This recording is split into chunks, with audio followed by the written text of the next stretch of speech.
તો જોઈ લો, સરસ મજાની મારી સેન્ડવિચ બનીને તૈયાર થઈ ગઈ મિત્રો. ઘરે જ બનાવી દીધી. ભૂખ લાગે એટલે 2 મિનિટમાં ફટફટ થઈ જાય.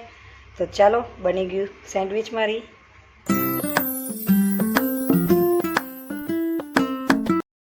જય શ્રી કૃષ્ણ, રાધે રાધે, જય દ્વારકાધીશ, હર હર મહાદેવ. મિત્રો, સ્વાગત છે તમારું મારા આજના નવા બ્લોગમાં.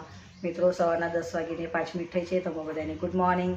ને કેમ છો તમે બધા? મજામાં? બધા મજામાં રહ્યો. દ્વારકાધીશ બધાને સાચા સારા રાખે ને, મસ્ત રાખે. તો મિત્રો, ચેનલ પર નવા હોય તો સબસ્ક્રાઈબ કરજો, વિડીયો સારા લાગે તો લાઈક કરજો, શેર કરજો. મિત્રો, આજે બધું બહારનું બહુ સાફ કરી કાઢ્યું, ઝાડુ બાડું મારીને બધું ચોખ્ખું કરી દીધું.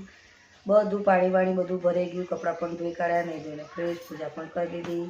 હવે જમવા બનાવવાનું છે, પણ આજે બનાવું ખાલી ફક્ત 2 મિનિટમાં.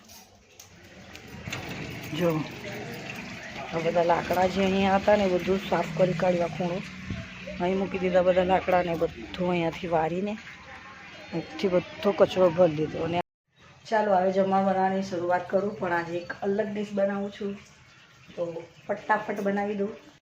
મિત્રો, જો એક ટમાટર કાપી કાઢ્યું છે મસ્ત ઝીણા ઝીણા, ધાણા, લીલા મરચાં અને ડુંગળી 2 સમારી. તો ચાલો હવે હું શું બનાવું છું તે વિડીયોમાં જોજો, અને વિડીયો સારો લાગે તો લાઈક કરજો, શેર કરજો.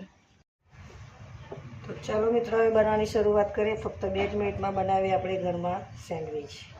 તો આવી રીતે બેટર બધું લગાવી દેવાનું બ્રેડ પર. હવે આની એક બાજુ આમ નાખી દઈશું, પછી ઉપર બીજી બાજુથી આવી રીતે લગાવી દીધી.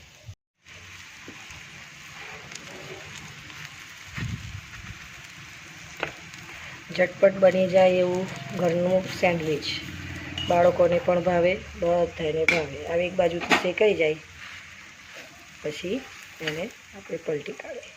જો મિત્રો, પહેલાં એક સાઈડ પર લગાવી દીધું અને પછી બીજી બાજુથી આવી રીતે ઉપર લગાવી દીધું બેટર. ચાલો જો, સરસ મજાની ઘરમાં જ સેન્ડવિચ બની ગઈ આપણી. બાળકોને ખૂબ ભાવે, ટિફિનમાં લઈ જવાય ને આપણે પણ ખાઈએ. તો આવી રીતે સરસ મજાની ઘરે જ. મિત્રો, જો મારી સેન્ડવિચ બનીને તૈયાર થઈ ગઈ.